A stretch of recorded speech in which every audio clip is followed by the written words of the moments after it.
Welcome back, Ohio, Konnichiwa, or Konbanwa, depending on where you are in the world. And today we tour my $500 Japanese apartment. Let's go. Yes, this bike came free with my apartment. It wasn't my choice, but if it's free, it's for me.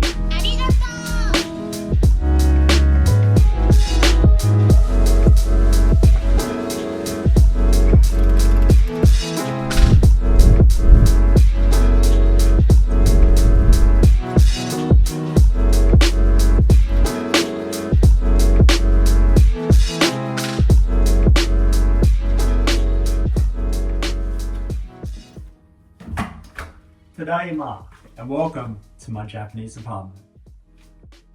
So the first thing you'll notice when coming into any Japanese apartment or house is this front little area here, which is called the genkan, which is basically a place where you take off your shoes and you put on your inside slippers, which are called wabaki. I'm getting my Nihongo down. So right at the front, basically just got shoe storage, and this is where I keep my keys and all that. So it's pretty straightforward. You just got like a little shoe rack here where I just keep all my shoes and easy access. And I can put my little outdoor shoes away, pop those in there, keep it all neat and clean. And we'll continue on, come on. So this is my hallway. I actually have a hallway. And now that may sound ridiculous, but every Japanese apartment I've had before has been pretty much a shoebox. Like a lot of people that have probably visited Japan, you would understand the apartments here are very, very small. So my apartment here is pretty much a 1DK, I would say, which stands for one room, dining room, kitchen. The alternate to that is a 1LDK, which is one room, living room, dining room, and kitchen. And that one room is typically the bedroom. Now, the first room that I have here, straight on the left, is pretty straightforward. It's definitely the most ugliest room in the house. Listen, everything in here is what came with the place. I added in all the cool stuff that I think is aesthetically pleasing, so this is pretty much the toilet area. Now, the best thing about it is my toilet is actually separate from my shower room. So a lot of places in Japan too, they have what's called a unit bathroom, where the toilet and the shower and the sink are all integrated into one. So pretty much you have your shower and then it wets all the toilet, and it's ridiculous and I absolutely hate it. So I'm absolutely so fortunate to be able to have a toilet room separate from my shower box. Just to get inside here a little bit, the cool thing about the minimal kind of space usage here in Japan is the toilet itself is integrated with the sink. So anytime you flush, a little bit of water kind of comes out to wash your hands, and then they've got a little tea towel here on the side. So pretty cool, great for small spaces, but yeah, it works, I guess. And just above the toilet sink here, that it's still going, be quiet, is a little shelf that I put in here, just to store everything that's necessary for here. But these are awesome. Hey, the cool thing about minimum living in Japan, they have solutions for everything. But basically it just stretches out, extends out, and you tighten it up, and then wind these guys, and it kind of forces against a wall on either side and creates a nice little stable shelf. Not bad. So it's pretty tight in here, but seriously, check out the fluffy top. Isn't that wild? That's so gross. Gotta love the green theme. Look at that. Fun little fact in Japanese, if you've ever had the drink Midori, green in Japanese is Midori. Cool, eh? Midori bathroom. Nice. That's enough about that room. Let's move on to the bathroom and laundry. And this is my massive laundry. I've had to alter a couple of things here so I can actually get my bits and pieces in, but basically it's got your standard just washing machine, no dryer unfortunately. I don't tend to use dryer as much, so that's fine with me, but have the dryer inside. Again, Japanese apartments here in Japan, a lot of those smaller space apartments tend to have the washer or the dryer, whatever it is, have it on the balcony, outside, so it's all exposed and it gets dirty and quite gross. So to be able to have this inside and be able to do my washing inside and everything like that is an absolute dream. Pretty much everything else here, I added another one of these lovely shelves. And then I've got just some storage boxes here that I keep kind of my bits and pieces, shaving stuff and whatnot. But I also put in this extension pole because there was nowhere to kind of hang my towels or anything like that. So these are another fantastic thing here, just a tension pole that I can put up around the place to be able to hang stuff, but I really want to keep it as minimal as possible. So this just works absolutely perfect for me. And this is my shower room. So it is pretty small. Now I'm, just for reference, I'm exactly 6 feet tall, 180 centimeters.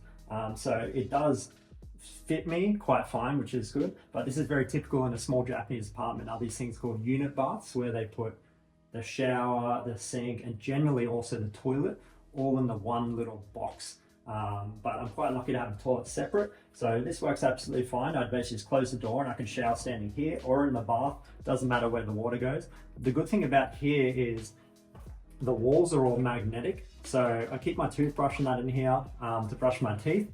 But you can kind of just put these, get these little magnet stuff here in Japan everywhere, and you can just stick it everywhere. Hell, I can have a side on if I want, that's pretty cool. But no, I'll definitely turn it that way a little bit. Yeah, let's go. All right, let's move on to the next room.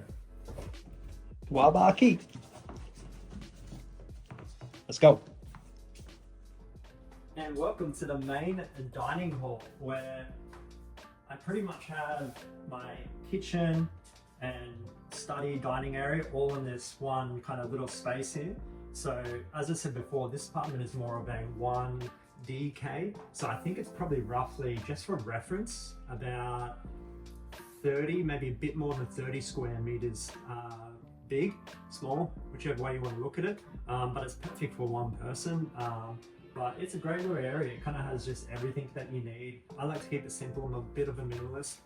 So yeah, it's a good little area here. So over here you have the kitchen, where you pretty much have everything that you need. Like you do have a little Bunsen burner over here, stovetop, whatever you want to call it. To be honest, I don't do a lot of cooking here in Japan, purely because just eating out is so cheap. Generally, it's probably around about $5 to $10 for a meal that you can get out here. So I'd rather have someone make it for me and get a restaurant quality meal rather than me attempting to cook it here without having to buy a bunch of new ingredients and whatnot. But yeah, I've got just like a little drying rack. I have this top little section up here where I have like my cutlery and just got a couple little bowls and whatnot that came with the apartment.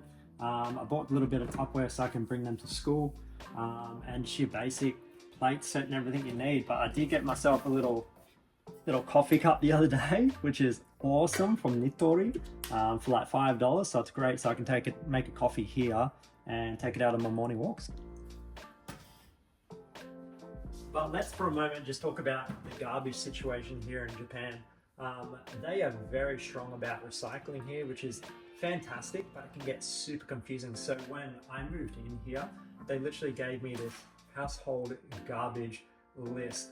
Now, each one of these bins is for separate things. So you've got burnables, non-burnables, and then things like, you know, aluminium cans, depends where you're from.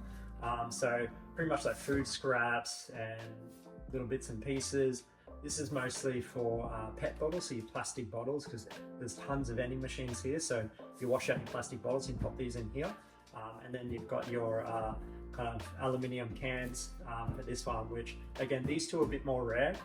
This one here, it says I can take it out twice a week. I can take out the burnable garbage, and then once a month for each one of these two. So it's not too bad. These two I don't really ever fill up anyway, so it's fine, but twice a week for this one is pretty fantastic. But yeah, let's move on. And then you come to the little fridge and cabinet. Now I'm quite lucky with this apartment, it came fully furnished, which is fantastic. So to have a full-size fridge again is pretty special here. So the cabinet is pretty fantastic. I just keep my little snacks and, you know, little bits and pieces. kind of looks like right now that I live as a teenager, because there's not much healthy stuff in there at the moment. But then you've got like a rice cooker. I keep my ironing board because I iron every day. I keep that out here. Microwave, and then I've just got general storage for some towels and bits and pieces down here. And then on top, you've just got a toaster, which I really don't eat a lot of bread, but it comes in handy that it's there if I need it.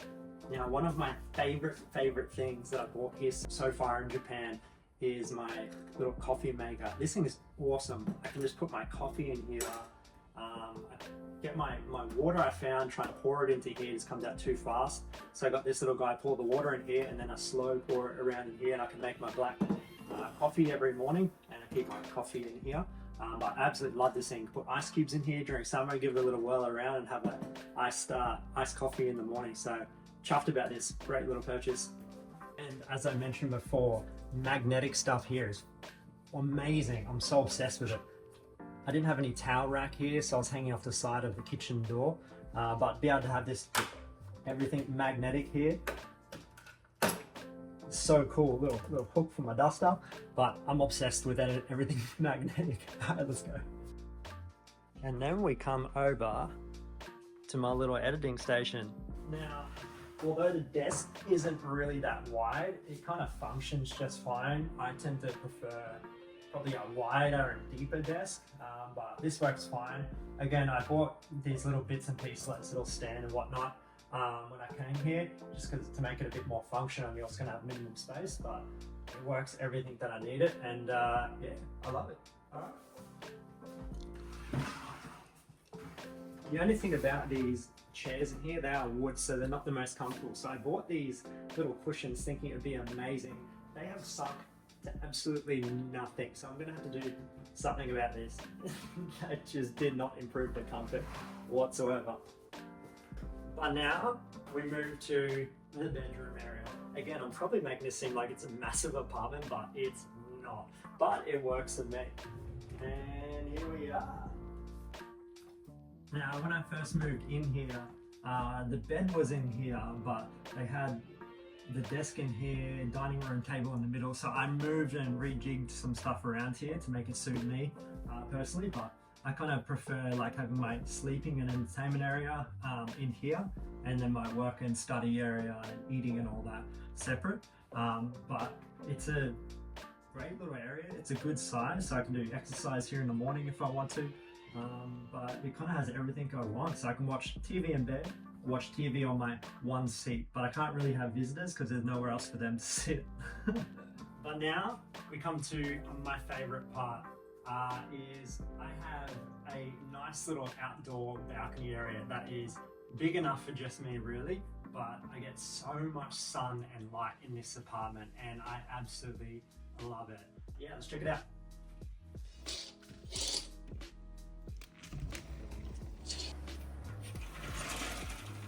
That's just for size comparison. It's pretty big. It's big enough for me. I get a lot of natural light. I love it. Get a bit of tan out here during summer. That's all for me. Let's get back inside. And that is it. That is a tour of my Japanese $500 USD apartment. A couple of things that I did mention here is, for that cost, that includes everything. So that includes my utilities, my Wi-Fi, my water. I don't have to try and pay any other bills or anything like that. Everything is included in that price. Now, just as a price comparison, when I was living in Sydney, Australia, previously to this, weekly I was paying $425 just for my room. I was sharing with another person, but I was paying $425 Australian just for my room in Sydney. Now here I'm paying $500 USD for the entire month. That's incredibly cheap for me, absolutely incredibly cheap. But yeah, that pretty much closes out my tour of my apartment here. I hope you enjoyed it, and I hope that gave you a bit of insight into, you know, what you get as a university student for that cost. Again, this is in Fukuoka, Japan. This is not Tokyo, this is Fukuoka. So it is a fair bit cheaper here, but my opinion, I like the city probably more than Tokyo for myself personally, just because it's a little bit slower. I can focus on my studies a little bit more here.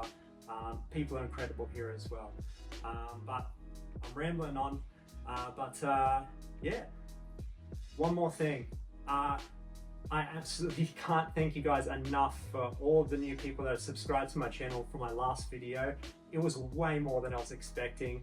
I'm so fortunate and lucky to be able to have people to give me great feedback in the comments there as well. There was one kind of main question that was brought up in a lot of the comments there, which was how did I move to Japan? What were the costs and how hard was the process? That tended to be the general theme there. I would prefer to probably do a separate video just so it's more of a clear focus on everything involved, and I'll try and be as upfront as possible for you and give you all that information on one of my next upcoming videos, and I hope it really helps. But if you do have any other questions about anything about Japan or any experiences that I'm having here or have had in the past, feel free to drop them in the comments below, and then please consider subscribing if you haven't already. Yeah, up until the next one, ciao mata, I'll see you soon.